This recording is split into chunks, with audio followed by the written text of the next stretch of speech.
Hi guys, so in today's short video, we're going to prove variance rule number 1, and we're going to be making use of the covariance rules. So if you are not already familiar with them, you should first go watch the videos for the covariance rules. And in proving the variance rules, that is the first 3 rules, we're going to be making use of the fact that the variance of a random variable, let's say x, is always equal to the covariance of that variable with itself. And if you don't understand why, you can watch my other video where I prove this. Okay, so according to the first variance rule, which is the addition rule, if we have a random variable, let's say y, which is equal to v plus w, then in this case, the variance of y will be equal to the variance of v plus the variance of w plus 2 times the covariance of v with w. Now, how do we get this? So that's what we're trying to prove. Now, like I just said, in proving the first 3 variance rules, we're going to be using the fact that the variance of any given random variable, let's say x, is always equal to the covariance of that variable with itself. So the variance of y is equal to the covariance of y with y. So let me just start with writing that. So the variance of y can be expressed as the covariance of y with itself. So that's the first step. The next step is to replace one of the y arguments. So I'm just going to plug in y is equal to v plus w for one of the y arguments. So when I do that, I get the variance of y now becomes the covariance of v plus w with y. Okay, so that's straightforward. I've simply plugged in for y in for just one of the y arguments. Okay, next what we do is we simply use covariance rule number 1. Okay, so this is going to equal to covariance of v with y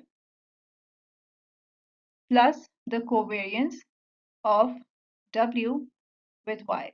Okay, next what I'm going to do is I'm once again going to plug in for both of these y arguments, this one and this one. So I'm going to substitute v plus w a second time, and that gives us, okay, let me just continue here.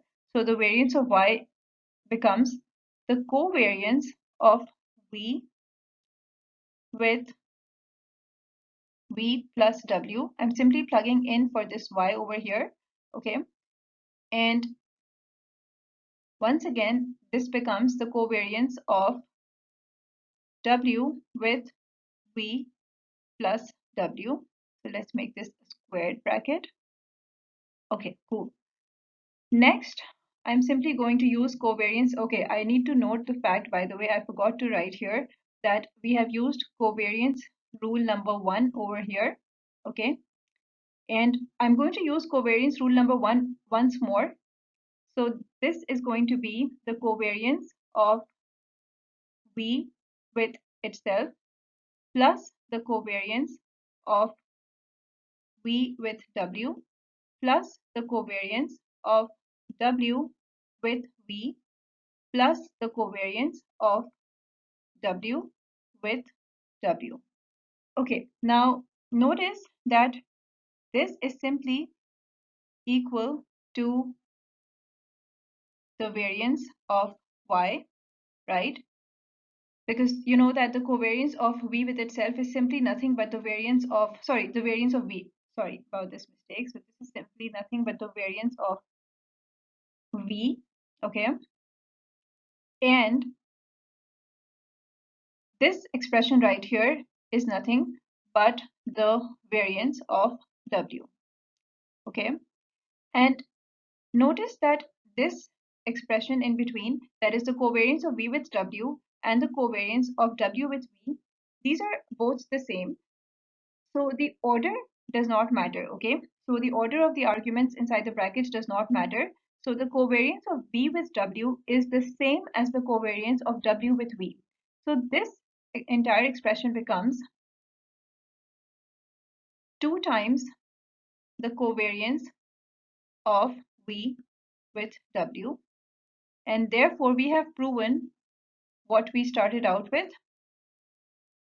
That is, the variance of y is equal to the variance.